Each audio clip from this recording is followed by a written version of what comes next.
everyone. I hope you're having an amazing day. I am Naiomi Israel, and I am the head of content here at Fulfill. And today, I have the privilege of interviewing the one and only Tiffany Yau, our founder, our queen, who has started this amazing company. And she's going to give us a little bit of insight into that journey. And so, Tiffany, thank you so much for being here. I'm so excited to hear the wisdom that you have to share today. So, our first question is, what was the problem that you saw and solved through creating Fulfill? Thanks so much, Naomi. I really appreciate it. I'm excited to talk more about Fulfill and the whole theme of problem finding and problem solving. Yes. So I guess the problem that Fulfill was intending to solve initially wasn't even exactly what we're doing now. And so I think it's definitely really eye opening to be able to talk about it. But the problem initially was when I was doing my last year in college at Penn, I was doing like the very senior thing to do, like applying for jobs and like because that's a very real thing. And so I was applying for jobs, and I there's when I was doing so, there's this one tab that was just so odd. It said I read most applied for by your colleagues. And like as if that's not like anxiety provoking enough, I clicked on I saw that, everyone was going to different cities except for Philly, which is where I went to college. And so I thought that Mm, was really interesting because like yeah. all the people I went to school with, like they just want to go elsewhere, which makes sense. But I thought, Philly is like it's a good city. And I think for me, I think it really bothered me to think that like people are coming to a place, calling it home for 4 years, and then leaving without giving anything back. And I think personally, Right. I care a lot about giving back. And I'm not even from Philly, right? I'm from Southern California, grew up there, like my whole life, and I somehow really like resonated with Philly and calling it home. And I think the problem that I was trying to figure out is how can we really get youth inspired to want to give back to their local communities.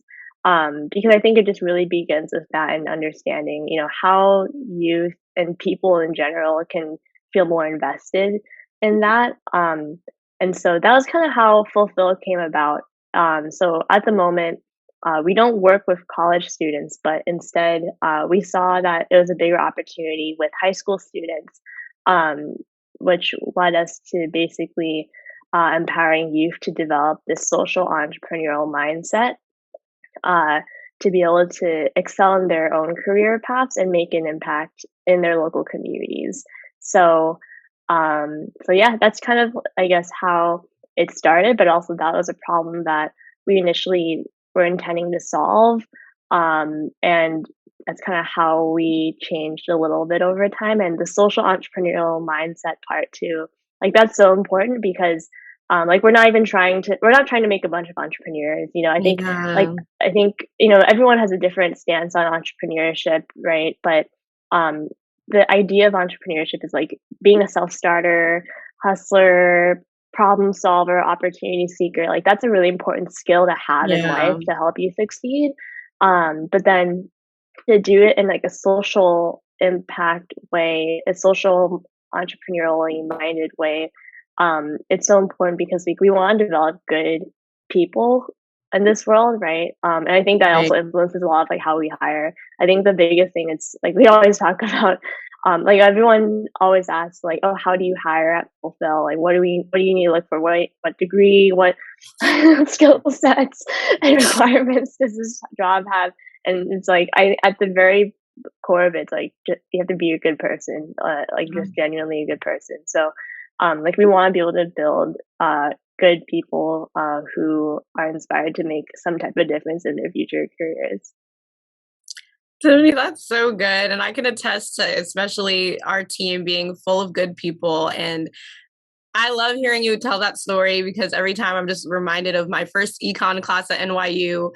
I was just taught that oh, if you're going to start a business, the only thing you should care about is making profit. And that is the main like focus. And so being here at Fulfill and knowing that it's others focus and it's really centered about being a good person and making an impact. That's so important. And I know that you started this, you're saying you're like senior year undergrad and you're so young, still so young. And so can you tell me more about like what the journey was like? Because it's one thing to have an idea and to see a problem and another thing to like try to tackle it.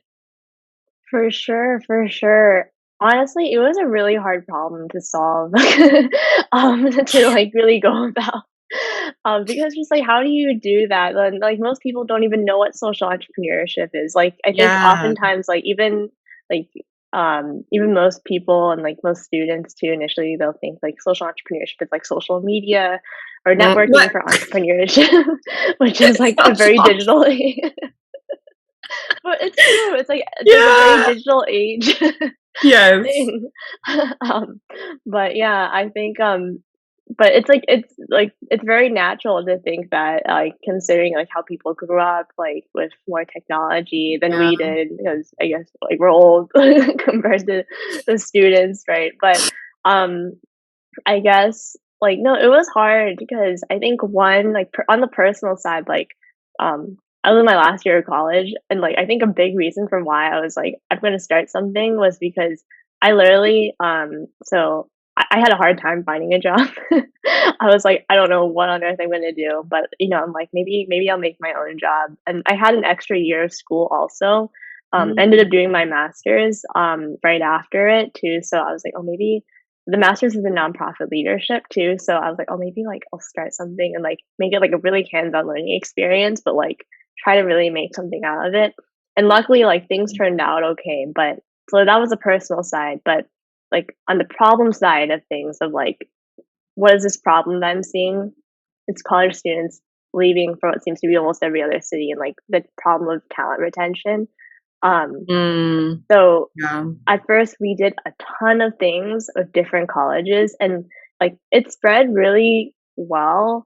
Like, we had, I think, like, 8 colleges, like, within a few months, just, like we had, like, an ambassador doing their thing and social entrepreneurship and everything, but Mhm. then it was so hard to get funding for it. I was honestly just, like, so mind blown, and I think also too, um, I think, like, just in general, like, I think for me, like, within, like, Asian culture, it's very like, going down, like, an entrepreneurial route, it's, like, very unconventional, so it's like, there's no such thing to especially, like, my parents, like, initially, like, they're immigrants too, um, and I think there honestly was no such thing as, like, a friend's family around, like, who's gonna know anyone to be able to, like, Yeah. provide that capital to fund you, so, Yeah. I mean, I didn't wanna, like, use, like, my family's money and everything, and I think that was really hard, so I think it was just not sustainable in any way. There's no way to properly monetize it that I was able to Mhm. figure out, and so, I think I was just in the car one day, and I was, like, driving, and, like, a Disney song popped up, and then Yes, Disney. I was like, "Oh gosh, I wish I knew about social entrepreneurship when I was this young or something, or just the idea of an option like this." And I was like, "Oh, like, why can't people know about, like, that young?" And so that was actually how, like, we pivoted to high Wow. schools. It was, like, with that thought, and then basically, um, in entrepreneurship, you can't just make assumptions about things.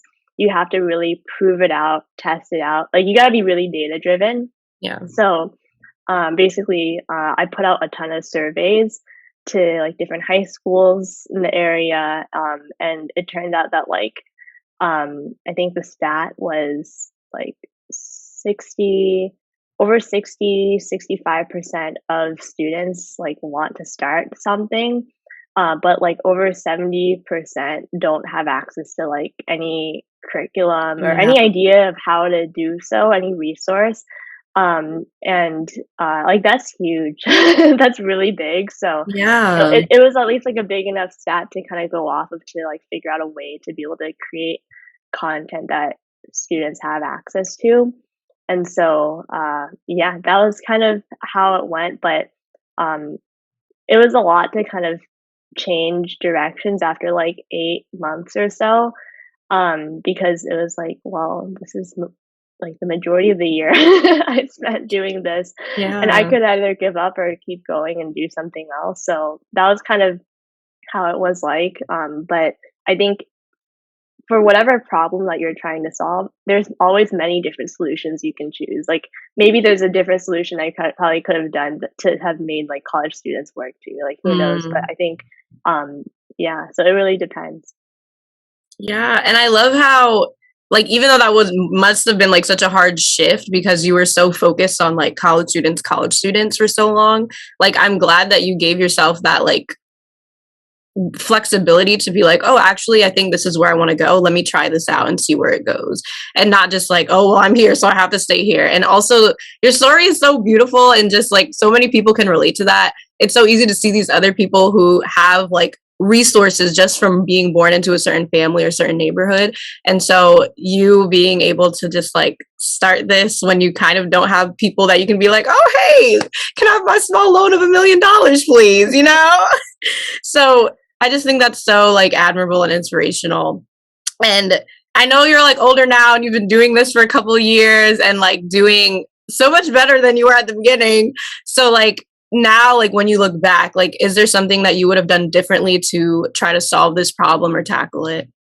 For sure, and thank you too. I think, I mentioned it's so important to, like, identify those assumptions, and in business, I feel like it has its own term of and definition of I feel like an assumption is basically something that needs to be true for you to succeed, Mm. but it's like you have to test that out, right? And so, I mean, I was able to test that out to make sure that the high school student thing worked. The high school student pivot worked, but then I did not do that for the college level um, Mm. portion of it, and I wish I did. At the same time, I'm glad I didn't because I'm like, oh, maybe I wouldn't have like um, ended up doing it if I got all that data too. Because I think oftentimes like we create solutions for problems that we see in our lives, and like you know, you know exactly what's on my mind too. Like, our whole curriculum is around this idea, like the people closest to the problems are closest to the Yeah. solutions. And like, even though you're experiencing it, you want to make sure this is like a widespread problem. There's like a big Right. market opportunity, Right. right? And so yeah, I kind of wish I validated it more a little bit like earlier on. But I felt like I don't know. I'm personally just someone who like I just don't like giving up. I honestly just feel bad if I ever give up on stuff, and I think because of like I was 8 months in, I was like, no, it can't end here. Like there has to be another No. way. So yeah, Yeah. First of all, the fact that I just love you and your spirit and you're like not gonna give up. And I'm glad that you didn't because now we have fulfilled today. So thank you. And it's cool how like what you were saying in the beginning about entrepreneurship being so data driven and how you need to have that data. Like the fact that you even did that, I'm just like, that's such a good idea. Guys, take notes, like make sure, like send out surveys, figure out, make like when you're making these assumptions, make sure that they're like there's some like weight to the assumption, like Tiffany did. So so good.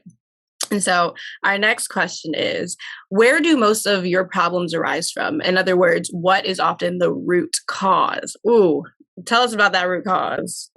for sure. And even in the curriculum, like we talk so much about this. Like what is a root cause, right? I think Yeah. um like by how we define it and like by how like a lot of other like big influencers in this space also define it as it's like asking why a bunch of times, like 5 times. It's like, Yeah. okay, well, why are people like leaving for what seems to be like every other city, Right. except for like wherever I spent college? It's like, okay, well, maybe like they want to like explore like another city, or like, oh, maybe they're tired of the city and it's like, okay, why is that? And then you just keep asking why like a ton of times, until you literally just have no other place to go. Usually, Yeah. it's like I think people say like ask why 5 times to get to it, um, and I think oftentimes like the root cause we in entrepreneurship and also design thinking as a concept too, you want to think um of problems uh in terms of their causes and their symptoms. Like what's a cause, what's an effect? Like a symptom is, like even if you think like medically, Right. right? It's like I have a cough, but it's like I don't have like the coughing disease or anything. It's just Right. like it's like okay, maybe I have a cold or like God forbid COVID, right? So Yeah. God forbid. God forbid. I know by the way, but it's but yeah, it's so important to like really understand like what is the root cause versus the symptom of whatever problem that you're trying to solve. Because oftentimes if you solve for the symptom, it's like, are you really making a dent in the Mhm. problem? And so you can think of it like in many different ways, like even medically, right? Like if you identify the wrong symptom and it's like something like deeper than that, it's Yeah. like then that that's someone's life, right? And I Right. think it's so important to just really understand the root cause and also too, um, I think to be able to figure out the root cause, it's a fun activity sometimes too, because I think you really figure out like what you care about when you're trying to define the problem you solve. I think it really helps you understand like your values too. Mm. And so like even understanding, I remember one time like I was helping out like some students when we were just like testing out some of uh, our curriculum and everything. I just helped them on the side with like their college essays and everything. And then I think they were like talking about the story of like, how they grew up and this experience. And then I kind of pressed them more on like, okay, like why are you talking about this story? Like we need to understand like a little bit more Yeah. about you and what you care about. So I think yeah, long story short, it's important to understand like what is the root cause and what's the symptom of it, and to be able to really make an impact from that. That's so important. We love root cause analysis. Okay, guys, don't come up with a solution before you figure out the problem. And like Tiffany said, those closest to the problems are usually the ones with the solutions.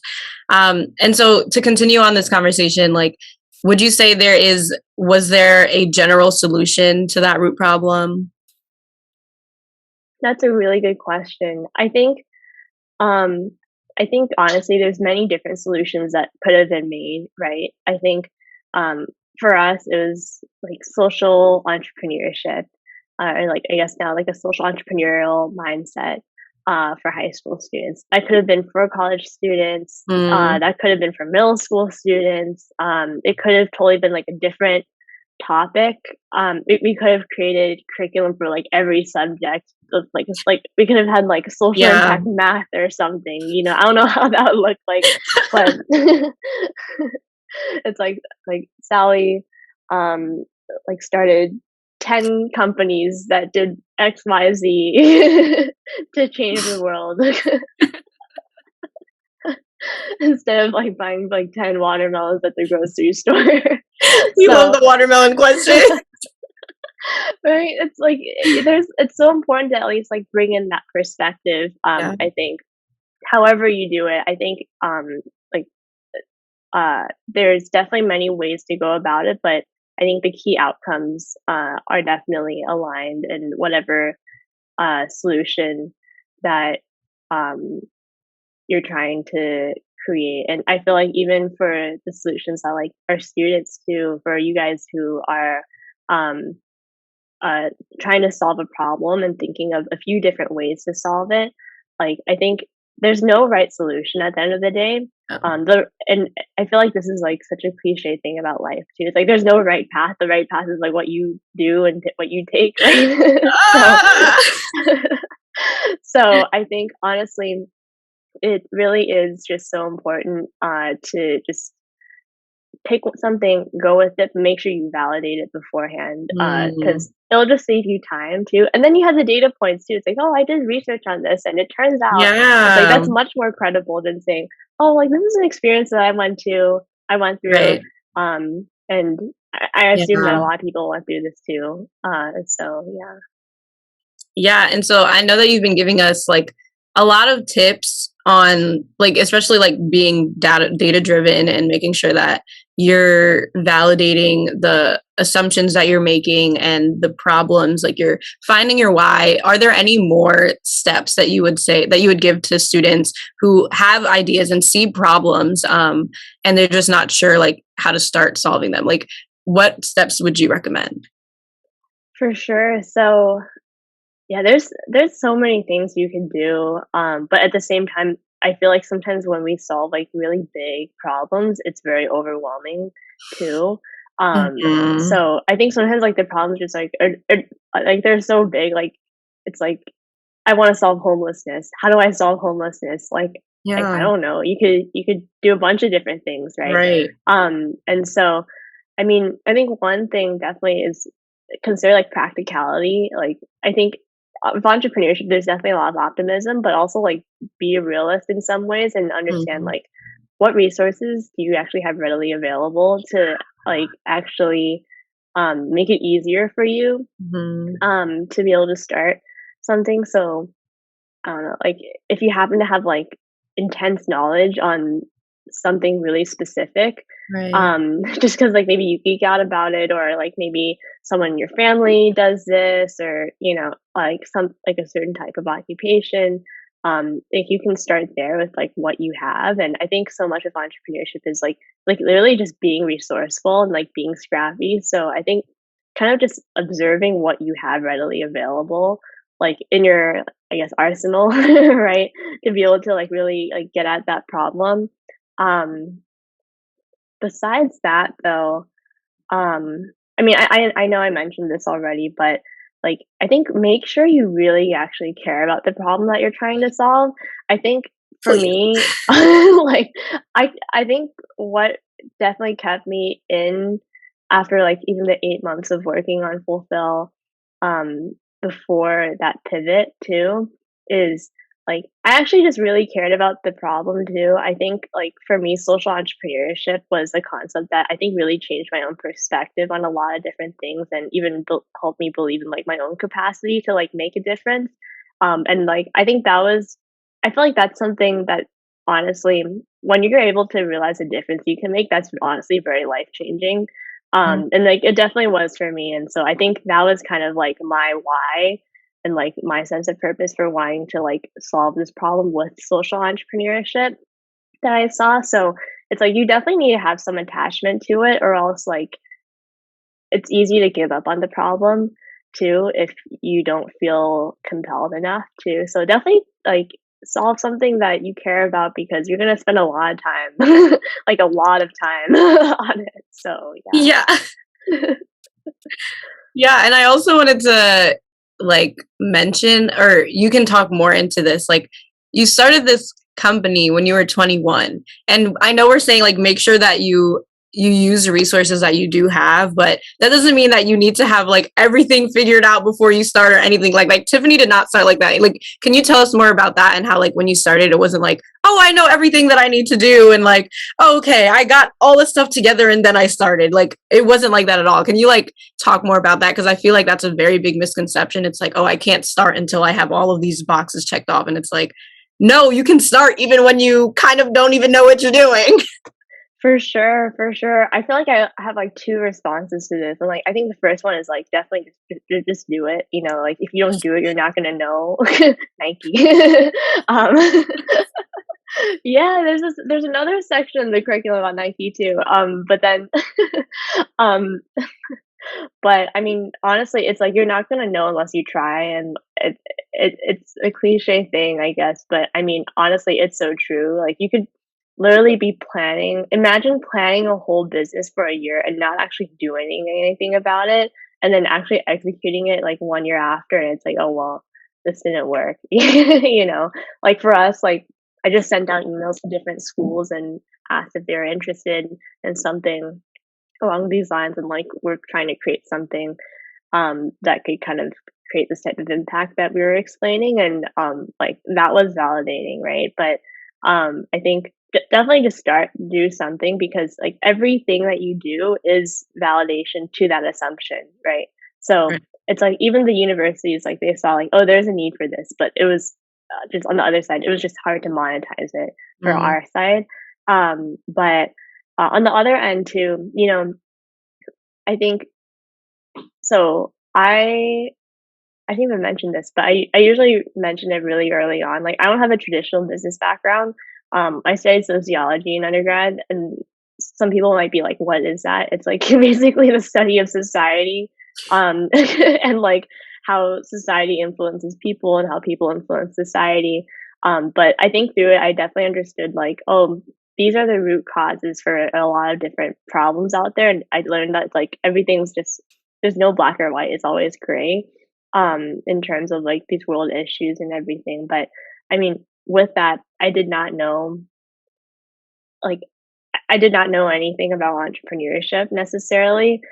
So for me, I definitely just leveraged whoever I could get in touch with who like seemed that they wanted to be helpful or seemed like they had like good industry knowledge about it, and just asked them like for their honest feedback. Because honestly, I think asking for feedback is such an underrated thing too, and, Yeah. I think that's also a great way to get, like, a mentor, which I know, like, we definitely, like, encourage Yes, too, mentor. right? But, to be able to ask someone for their genuine advice and feedback, it's helpful not only to you, but people like, they actually like being helpful more than you think, and I think also too, people like, it's an opportunity for them to also talk about themselves and their work too, and, like, people honestly just, like, they can go days talking about themselves. Yes. So Yes. so, I mean, honestly, to kind of just be open and honest about with it, uh, with people, like, maybe you find them on LinkedIn or wherever, or even the speakers that we bring on here too. Even if you want to ask me anything, you're welcome to reach out to. Um, but like asking them like for their genuine thoughts and feedback, and like they'll feel invested too, and but that also helps you understand like what is the problem that I'm actually tackling? Like, how big is Mhm. it? What do I need to be careful of? What should I avoid? What are good practices in solving it? So definitely leverage people too. So yeah.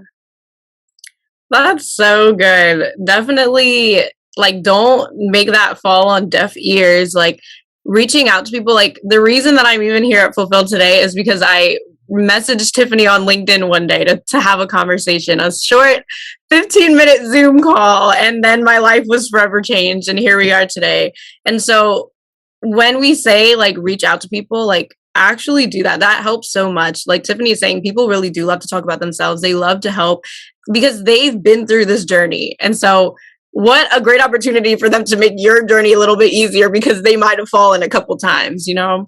So, definitely take that advice. But even on talking about advice, like if you could give like one piece of closing advice on like problem solving, like what would it be and why? Give us that that key. What's the one key that you're going to give us to unlock the door?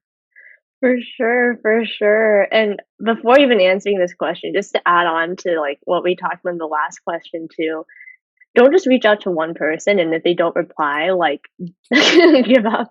Reach out to like Preach. 10, 20, like whatever people. I Yeah. guarantee like at least 1 to like 5 or 10 will respond to you, because there's definitely just some people who just don't have time, and like that's okay, but like, I think there's also people that are very willing to help. So, yeah, don't give up on that, and just like make sure that you do a little bit more. And then for the one piece of advice, I know I mentioned this earlier, but it's just so, so important to really pick a problem that you genuinely care about. Because honestly, there's that stat that like 99% of businesses fail, or something crazy like that. But honestly though, um, for me, I think I'm a big optimist sometimes when it comes to this, but it's like you can't fail if you don't give up, right? And it's like, and I think with me thinking about like root cause, it's like, okay, why do we give up? Okay, maybe if you don't care about it enough, right? So like pick a Uh, problem that you really care about, because like you're gonna feel at least a little bit more motivated to want to get through obstacles, even when it's like tough and it seems like stuff doesn't work. But try something else, versus just giving up. So I think it's just so important to just really figure out um, not only the problem it is, but it's like also like what do you personally care about and value? And like that's a deep question at the end of the day. But I mean, it's really yeah. important to just develop that personal connection with the problem. Right. Tiffany, that's so good. So, guys, I hope you're taking notes because Tiffany really just dropped so many wisdom bombs on us. Thank you so much for your time, Tiffany. Like, this is just making me even want to think about like what is my why? Like, and I want to also mention that like as happy as we are giving this interview, like entrepreneurship is not easy. Like Tiffany is so busy. She does so much work. Like it is a hard journey. Like there are going to be times when you're like the obstacle is hard to get through and like things don't happen the way you want them to happen. So it's definitely not easy at all. But like Tiffany was saying, like having the passion and the heart to actually believe in what you're doing, to have that be your fuel is so important so that like during those times you're not just like, oh, I'm done. It's like your heart for it is like too big that you're like, I gotta keep going. Just keep swimming. Just keep swimming, you know? So yeah, Tiffany, I just want to thank you so much for blessing us with your words. It was really important. And I hope you guys came out with something like a new perspective on something and you're empowered. We're here to empower you guys to get out there and make an impact in your community. So thank you so much, Tiffany. And thank you everyone for watching. Have a great day. Thank you.